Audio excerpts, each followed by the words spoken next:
हमारे व्यूअर्स को मैं ये बताना चाहूँगा कि सिटी 360 एक डिजिटल प्लेटफॉर्म है जिसमें हम यंग अचीवर्स से बातचीत करते हैं हर फील्ड से, चाहे वो एकेडमिक्स से हो, डॉक्टर हो, इंजीनियर हो, बिजनेसमैन हो या जर्नलिस्ट हो।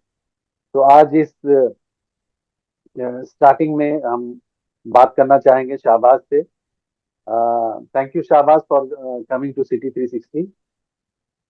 Thank you so much.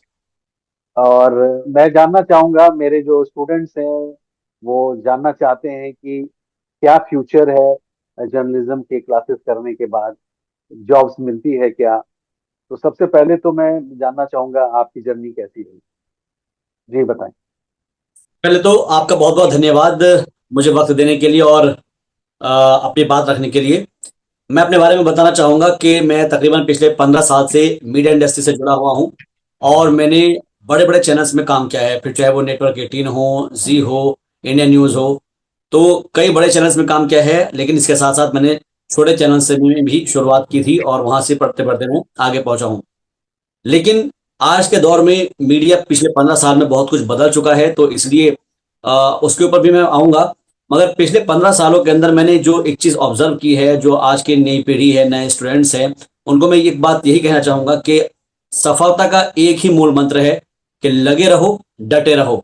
क्योंकि अगर आप लगे रहोगे, डटे रहोगे, तो रोजाना कुछ ना कुछ सीखोगे, और जब आप सीखोगे तो कुछ नई चीज सीखने के बाद ही आप आगे बढ़ पाओगे।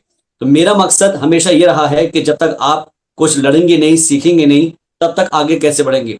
बहुत से जो युवा हैं जो आगे बढ़ने की कोशिश करना चाहते हैं या फिर चाहत रखते हैं, लेकिन कई मरतबा ऐसा होता है कि वो लोग पीछे इसलिए छूट जाते हैं कि उनको कोई गाइड करने वाला नहीं होता, उनको गाइडेंस सही नहीं मिल पाती है, और कई बार ऐसा होता है कि उनका मोह भंग हो जाता है। तो ऐसे में मैं उनको यही सलाह देना चाहूंगा कि कम से कम इस बात को लेकर फोकस करें कि आप हमेशा जब भी कोई काम करे तो उसके अंदर मन लगा कर करे। अगर आपका मन ही किसी काम में नहीं लगेगा तो फिर आप उस काम को नहीं कर सकते हैं। तो मेरी पहली एडवाइस तो यही रहेगी कि आप चाहे वो जर्नलिज्म की फील्ड हो या फिर कोई सी भी फील्ड हो, तो उसमें आपका मन लगना बेहद जरूरी है। अगर आपका इंटरेस्ट उसमें है तो जाहिर तौर पर आपको उसमें मजा आएगा और फिर उसका आप आगे बढ़ते हुए उसमें तमाम चीजें सीखेंगे। अब जैसे सर शाहबाज, आपका सवाल है कि जी, जैसे आपका सवाल था, मैं उसी पर आऊंगा कि युवाओं के लिए क्या मैसेज होना चाहिए। तो मेरा मकसद सिर्फ यही है कि जो युवा जर्नलिज्म में अपना करियर बनाने की कोशिश कर रहे हैं या चाहते हैं कि वो अ, आगे बढ़ना चाहते हैं, तो मैं कहता हूं कि उनके लिए कम से कम इतना उनको जरूर समझना चाहिए कि वो डेली न्यूज़पेपर पढ़ें, अखबारों के अंदर खबरों को देखें कैसे लिखी जा रही है, और जो टेलीविजन है उसके माध्यम को देखें कि टेलीविजन के अंदर किस तरीके से न्यूज़ को रिप्रेजेंट किया जा रहा है। शाहबाज, ये देखा गया है कि खासतौर पे जो फ्रेशर्स हैं वो लोग ज्वाइन करते हैं और उनको 15-20 हजार की सैलरी मिलती है, कहीं कहीं पे 25 हजार की सैलरी भी मिलती है। और उनको रिसर्च जी। का काम करता है, उनको डेस्क पे बिठाया जाता है, उनसे स्क्रिप्ट लिखवाया जाता है और कुछ हम्म। डिजिटल फॉर्मेट पे उनसे स्टोरीज को प्रोड्यूस करने के लिए कहा जाता है। तो बहुत से लड़के और लड़कियां जो हैं वो एंकर बनना चाहते हैं और वो मेन स्क्रीन पे आना चाहते हैं। क्या ये पॉसिबल है कि किसी भी बिल्कुल फ्रेशर को या 1 साल या 2 साल के एक्सपीरियंस में उसको, क्योंकि एक बहुत बड़ी लंबी लाइन है और वहां पे बहुत सारे एक्सपीरियंस लोग भी हैं, तो जी। आपको क्या लगता है वो बहुत जल्दी डिमोरलाइज हो जाते हैं और वो इस, क्योंकि वो जो सैलरी एक्सपेक्ट करते हैं, वो जो फीस देते हैं वो लाखों में होता है, 4-5 लाख रुपए खर्च करके आते हैं, तो वो एक्सपेक्ट करते हैं कि हाँ। जाते ही उन्हें 50 लाख 50 हजार कोई दे दे। क्या ये पॉसिबल है, सच्चाई क्या है? देखिए, मीडिया की सच्चाई सबसे पहले यही है कि अगर आप किसी भी मीडिया संस्थान में जा रहे हैं, किसी भी मीडिया चैनल के अंदर जा रहे हैं, तो आपको ये बात को गांठ बांध लेनी होगी कि पहले आपको अपने आप को उस फील्ड के लिए समर्पित करना होगा। जब हमने शुरुआत की थी, अब से तकरीबन 15 साल पहले, अपने जर्नलिज्म करियर की, तो आप यकीन नहीं करेंगे कि मैंने कम से कम 6 महीने तक फ्री में काम किया है, विदाउट एनी पे। कोई कोई पैसा नहीं मिलता था, ना आने का, न जाने का, कन्वेंस कुछ नहीं। हाँ, इतना जरूर था कि वहां पर जो 7 लोग हुआ करते थे, तो वहां पर जब कैंटीन थी तो कैंटीन के हमको कूपन्स मिल जाया करते थे, तो खाने वगैरह के लिए मिल जाता था। तो दैट मीन्स कि अगर आपने ये सोच लिया है कि आई डोंट केयर कि मुझे क्या मिल रहा है क्या नहीं मिल रहा है, मुझे सिर्फ मेरी सीखने की ललक है और मैं इस ललक को लेकर आगे बढ़ना चाहता हूं, तो शायद आप कामयाब हो पाएंगे। मेन इंपॉर्टेंट चीज जो है वो ये है कि आपका जो इंटरेस्ट है वो किस चीज में है। क्योंकि जर्नलिज्म के अंदर आपका कंटेंट राइटिंग भी है, जर्नलिज्म में आपका सोशल मीडिया भी है, जर्नलिज्म में आपकी वेब डिजाइनिंग भी है, वेबसाइट के अंदर आपका कंटेंट लिखना भी हो गया, एसईओ हो गया, सर्च इंजन ऑप्टिमाइजेशन हो गया।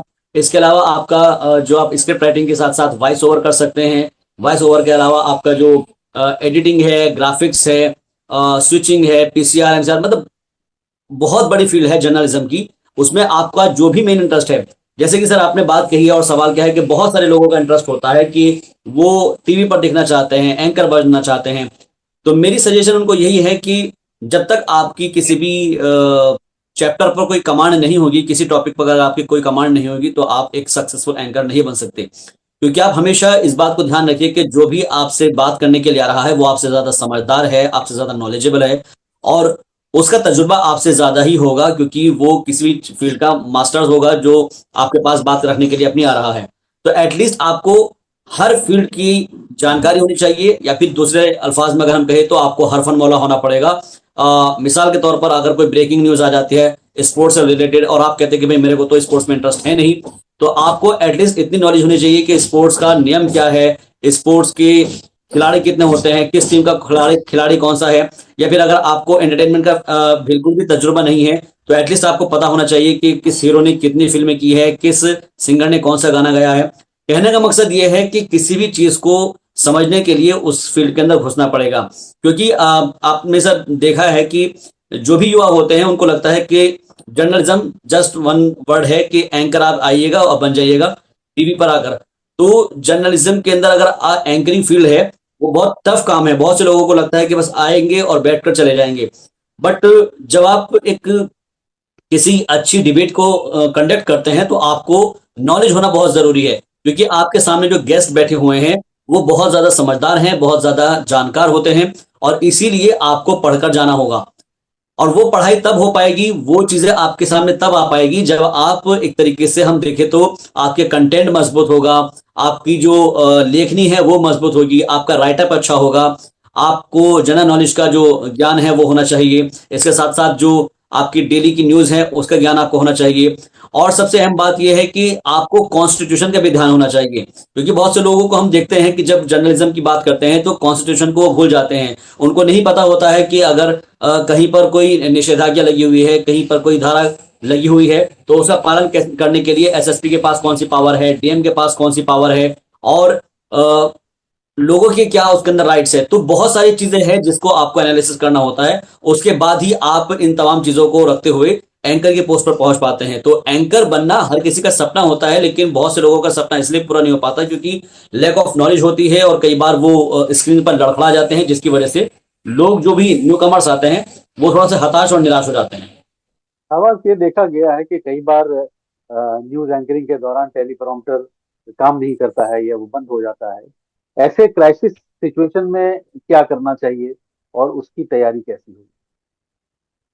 बहुत अच्छा क्वेश्चन आपने किया सर, क्योंकि हमने देखा है कि कई मरतबा हमारे सामने भी ऐसा होता है कि जब आप एंकरिंग करते हैं तो टेलीप्रॉम्प्टर बंद हो जाता है। और सिर्फ टेलीप्रॉम्प्टर ही क्यों, जब हम कई बार देखते हैं तो कई बार आपको ऐसी भी सिचुएशन का सामना करना पड़ता है कि जो आपका रिपोर्टर है उससे आप कनेक्ट नहीं हो पा रहे हैं, और आपको आपके सामने एक ब्रेकिंग न्यूज आ गई। मिसाल के तौर पर अगर मैं अभी कुंभ की बात करूं तो कुंभ के अंदर आपको अगर लाइव रिपोर्टिंग करनी है और आपके पास कुछ भी ब्रेकिंग नहीं है, सिर्फ एक ब्रेकिंग आई हुई है कि कुंभ के अंदर इस वक्त लाखों की तादाद में श्रद्धालु पहुंचे हैं, तो आपको बताना पड़ेगा कि कुंभ की महत्ता क्या है। कुंभ के अंदर लाखों लोग जब जाते हैं तो श्रद्धालु उनके लिए कौन कौन सी जो एक तरीके से स्पिरिचुअल है वो निभाई जाती है, वहां पर जाने का प्रोसेस क्या है, लोगों को जाने के लिए रूट क्या है।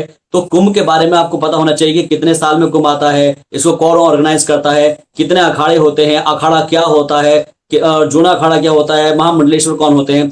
तो कहने का मकसद ये है कि अगर आपके पास ये नॉलेज नहीं है तो आप टेक नहीं पाएंगे, क्योंकि कभी भी आपका टेलीप्रॉम्प्टर बंद हो जाएगा। कभी भी हो सकता है कि आपका जो रिपोर्टर है जो आपको इन्फॉर्मेशन देने वाला है, हो सकता है कि शायद वो उस एरिया में हो जहां पर नेटवर्क ना मिल रहा हो। तब ऐसी सिचुएशन में सिर्फ और सिर्फ आपका ज्ञान ही आपको काम आएगा, और वो तभी सब पॉसिबल है जबकि आपके पास में आपने उस चीज को रीड किया हो, आपकी तैयारी पहले से ही हो।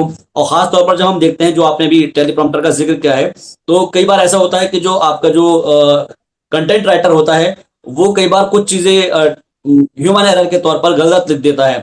तो उसकी वजह से कई बार ऐसा भी हो जाता है कि लोगों को लगता है कि यार शायद ये सवाल जो उसके अंदर सामने लिखा हुआ है ये सही है या गलत है, या फिर ये जो स्क्रिप्ट लिखी हुई है इसमें कुछ वर्ड गलत है सही है। तो यहाँ पर आपको अपने विवेक का इस्तेमाल करना होता है, आपको यहाँ पर अपनी बुद्धि लगानी होती है कि ये जो मेरे जो कंटेंट राइटर ने या मेरे जो प्रोड्यूसर हैं उन्होंने जो ये शब्द लिखा है शायद ये करेक्ट नहीं है, या फिर इसमें थोड़ी सी lack of typing typo error है इसके अंदर।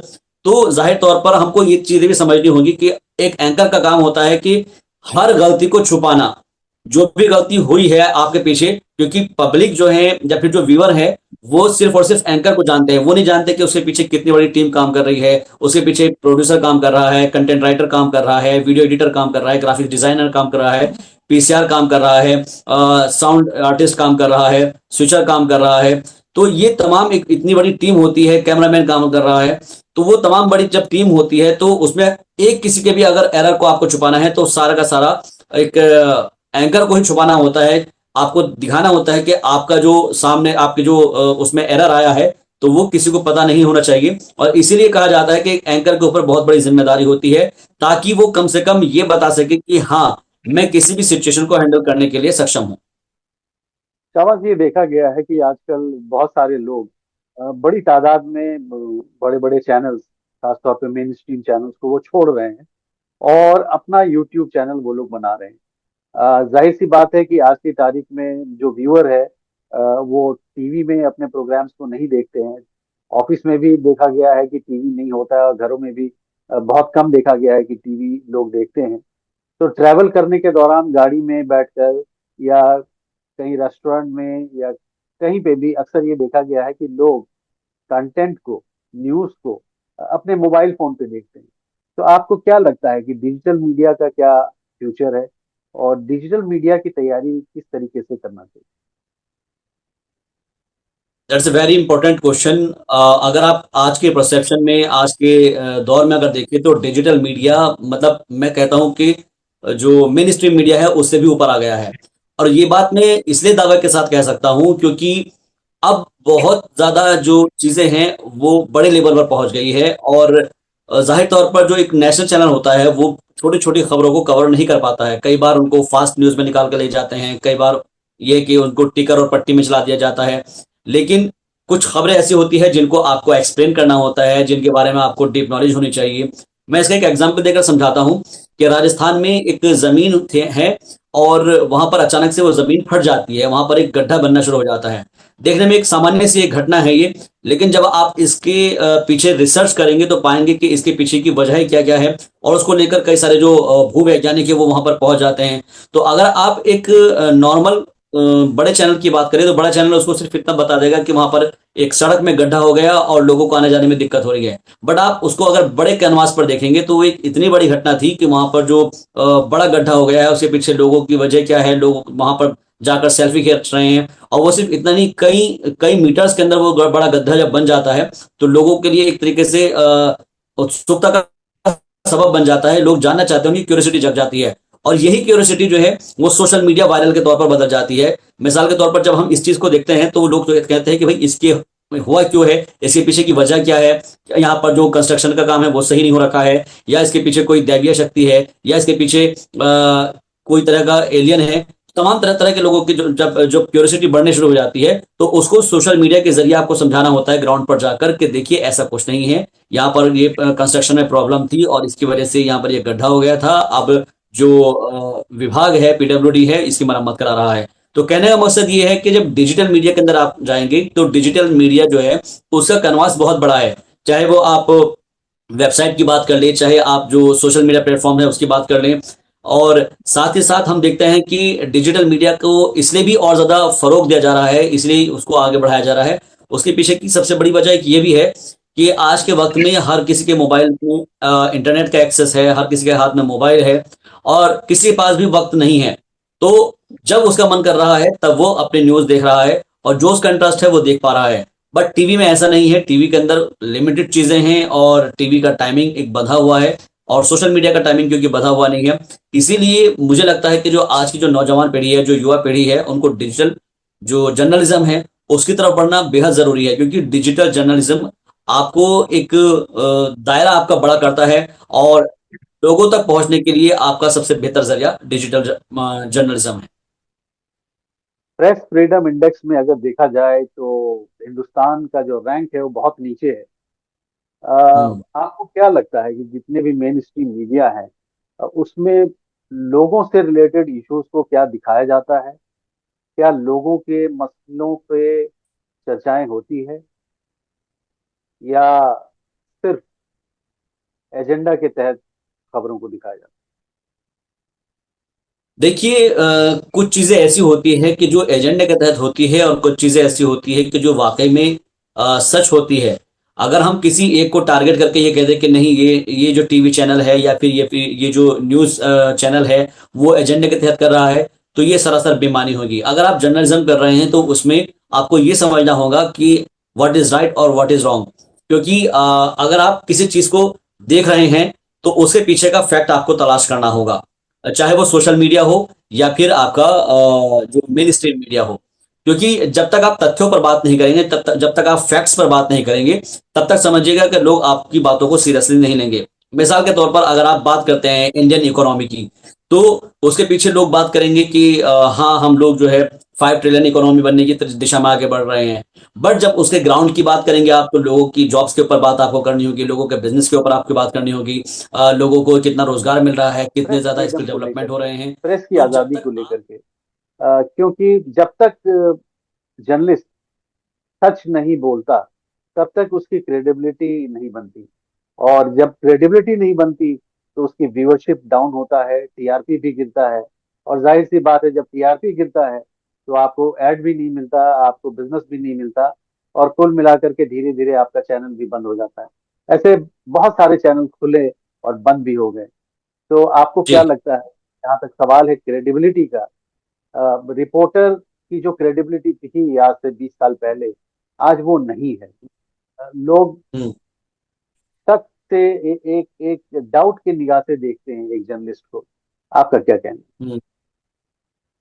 यही वजह है सर। देखिए, जो आपने मुद्दा उठाया है कि प्रेस ट्रस्ट के बारे में जो कहा जा रहा है, फ्रीडम ऑफ स्पीच के बारे में कहा जा रहा है, दो तरह की चीजें होती है। फर्स्ट, अगर हम देखें यहाँ पर, तो एक वो चीज होती है कि जो सरकार की तरफ से कहा जाता है कि आप ये बताइए कि हमारी तरफ से, फॉर एग्जाम्पल मैं एक उदाहरण के तौर पर बता दूं कि अगर कोई गवर्नमेंट है और वो ये कहते हैं कि हमारी सरकार में इतना अच्छा काम हो रहा है, हम इतनी जो स्कीम्स है वो वेलफेयर के लिए कर रहे हैं, इतनी स्टूडेंट्स के लिए कर रहे हैं, इतना ये कर रहे हैं, अलग अलग जो महिलाओं के लिए कर रहे हैं। बट उसकी रियलिटी जब आप चेक करते हैं तो हो सकता है शायद वो उसके ऊपर खरे ना उतरे। बट क्योंकि आपने उसकी रियलिटी चेक नहीं की है, और रियलिटी चेक नहीं की है और आपने उसको ऐसे ही चला दिया, तो ये हो गया आधा सच। तो आधा सच जो होता है वो एक तरीके से झूठ से भी ज्यादा खतरनाक होता है। यही वजह है कि लोगों ने अब विश्वास करना बंद कर दिया है। अब जब विश्वास करना बंद कर देते हैं, अगर कोई सच खबर दिखाने की कोशिश करता है तो उस पर कुछ दबाव, कुछ प्रेशर होता है, किसी भी तरह का हो सकता है। वो मैं ये नहीं कह रहा कि कोई सरकारी तरह का हो, वो किसी भी तरह का दबाव हो सकता है, वो और भी जो प्रेशर है वो हो सकता है। और यही वजह है कि जब वो प्रेशर होता है तो उसमें चाहे वो पत्रकार लोकल एरिया का हो, या जर्नलिस्ट लोकल एरिया का हो, या कोई सीनियर एडिटर हो, या फिर चैनल का मालिक हो, वो प्रेशर सबको झेलना पड़ता है। और यही वजह है कि प्रेस की जो आज़ादी है उसको लेकर लोग कई बार सवाल उठा चुके हैं और कह चुके हैं कि इस तरह की चीज़ें नहीं होनी चाहिए। जहां तक आपका सवाल है कि डिजिटल मीडिया के अंदर लोगों का जब रुझान होता है, तो उसके पीछे की वजह यही है कि जो लोग हैं या जो व्यूअर हैं उनको ये बात पता है कि इसके पीछे कोई एजेंडा नहीं हो सकता। बहुत लिमिटेड, अगर हम कहें तो एक दो को छोड़कर, तो ज्यादा लोगों का एजेंडा नहीं होता, उसके ऊपर कोई ज्यादा दबाव नहीं होता, और इसीलिए ज्यादातर जो लोग हैं वो डिजिटल मीडिया के ऊपर ज्यादा भरोसा करने लगे हैं। क्योंकि उनके ऊपर चलाने के लिए ना तो कोई दबाव होगा इतना ज्यादा, ना कोई प्रेशर पॉलिटिक्स होगी, ना किसी संस्था का एक तरीके से उसके अंदर कोई दखल होगा। और यही वजह है कि ज्यादातर लोग जो है, अब वो जब फ्रीडम ऑफ स्पीच की बात करते हैं तो उनको लगता है कि शायद ये जो डिजिटल मंच है उस पर हम खुलकर बात कर सकते हैं, एज कम्पेयर टू एक मेन स्ट्रीम चैनल पर। है? तो क्या लगता है कि एक अच्छा यूट्यूब चैनल स्टार्ट करने के लिए क्या रोज वीडियो अपलोड करना जरूरी है? आपके स्टोरीज क्या लंबे होने चाहिए या छोटे होने चाहिए? किस तरह के वीडियोस लोग पसंद करते देखिए, सबसे पहले तो एक चीज आपको सेलेक्ट करनी होगी। कोई सा भी यूट्यूब चैनल अगर आप स्टार्ट कर रहे हैं या फिर सोशल मीडिया में आप कदम रखना चाह रहे हैं, तो पहले तो आपको ये डिसाइड करना होगा कि आपका एरिया ऑफ इंटरेस्ट क्या है। मिसाल के तौर पर अगर आपको पॉलिटिक्स पसंद है तो आपको पॉलिटिक्स वाली जो जितनी भी वीडियोस है वो बनानी होगी। अगर आप कंपैरिजन कर सकते हैं तो कंपैरिजन वाली वीडियोस आप बना सकते हैं, that is also awesome for youngsters. और इसके अलावा अगर हम बात करें, आप टेक्नोलॉजी के अंदर जा सकते हैं। अगर आप टेक वीडियोस में जाना पसंद करते हैं, आप ऑटोमोबाइल्स में जाना पसंद करते हैं तो ऑटोमोबाइल्स में जा सकते हैं। इसके अलावा अगर हम बात करें यहाँ पर, तो जो अलग अलग कैटेगरीज है, हेल्थ के अंदर आप जा सकते हैं, और इंफ्रास्ट्रक्चर्स में आप जा सकते हैं, फाइनेंस में आप जा सकते हैं, शेयर मार्केट में आप जा सकते हैं। मतलब बहुत बड़ी लेवल पर आप अलग अलग आपको चूज करना पड़ेगा, क्योंकि हो सकता है कि मेरा इंटरेस्ट बिजनेस में ना हो, लेकिन मेरा इंटरेस्ट अगर स्पोर्ट्स में है तो मैं स्पोर्ट्स के चैनल को ही फॉलो करूंगा या फिर उसको ही सब्सक्राइब करूंगा। तो इसीलिए अब क्या है कि अलग अलग तरीके की चीजों को देखना पसंद करती है। और अगर आप एक ही चैनल पर अगर तमाम तरह की चीजें डाल देंगे तो वो जो पब्लिक है वो कंफ्यूज हो जाएगी। अब मान के चलिए कि मैंने आपके चैनल को इसलिए सब्सक्राइब किया है क्योंकि मुझे आपके चैनल पर एक तरीके से कुछ फैक्ट वाली चीजें पसंद आती है, कुछ अच्छी चीज पसंद आती है जिसके बारे में आप पूरा खुलासा करके बताते हैं कि दिस इज एक्चुअल और दिस इज रियल, और ये जो है गलत है, ये फेक है। तो कहने का मतलब ये है कि फैक्ट वर्सेस फैक्ट फेक के अंदर आपको जो है डिफरेंशिएट करना पड़ेगा। और इसीलिए जब अब लोग बात करते हैं कि चैनल का जो एक नीच है उसको आपको फॉलो करना होगा कि आपको किस पर बेस करना, अपना जो चैनल है वो बनाना है। यही वजह है कि अगर आपका इंटरेस्ट फैक्ट्स में है तो आप फैक्ट्स तलाशिए, आपका इंटरेस्ट अगर बिजनेस में है तो आप बिजनेस की जो बारीकियां हैं उसको खंगालिए, आपका शेयर मार्केट में रुझान है तो आप शेयर मार्केट के टिप्स दे सकते हैं, आप हेल्थ में अच्छे हैं या फिर आपको पता है कि जो घरेलू नुस्खे हैं आप उसके बारे में बता सकते हैं। तो ये एरिया ऑफ के ऊपर डिपेंड करता है। अक्सर देखा गया है कि जो फूड ब्लॉगर्स हैं या जो टूरिज्म पे ब्लॉग्स लिखते हैं या स्टोरी बनाते हैं, वो बहुत ज्यादा देखा जाता है। Food, hmm. Tourism and health, इस पे लोगों का काफी इंटरेस्ट है। तो आपको क्या लगता है कि अगर मान लीजिए कोई फ्रेशर इस काम को करना चाहता हो अगर, तो उसके लिए क्या क्या हम्म। रिक्वायरमेंट, आपके पास कौन से इक्विपमेंट्स होने चाहिए? देखिए, जैसे अगर आप फूड ब्लॉगिंग करते हैं या फिर आप ट्रैवल करते हैं, तो ट्रैवल को लेकर ट्रैवलॉग बनाते हैं, तो ये चीजें क्या होती हैं कि ये हर कोई बंदा देखना चाहता है। मिसाल के तौर पर खाना हर कोई खाता है, और अगर कोई फूडी शख्स होगा तो उसको खाना पसंद होगा तो वो इन चीजों के बारे में सर्च करेगा। तो अब अगर आप इंडिया को ही टारगेट करते हैं तो इंडिया के अंदर ऑलमोस्ट 140 करोड़ की जनता यहाँ पर रहती है। तो अगर हर किसी के खाने को अगर आप देखें तो उस हिसाब से अगर आप चैनल अगर बनाना चाहें तो दैट इज मोर इम्पोर्टेंट। आप खाने को लेकर बहुत अच्छे कर सकते हैं, उसमें आपको कई सारे जो रेस्टोरेंट हैं उनके एडवर्टीजमेंट आपको मिल सकते हैं, और आप उनको जाकर वहां पर शूट कर सकते हैं।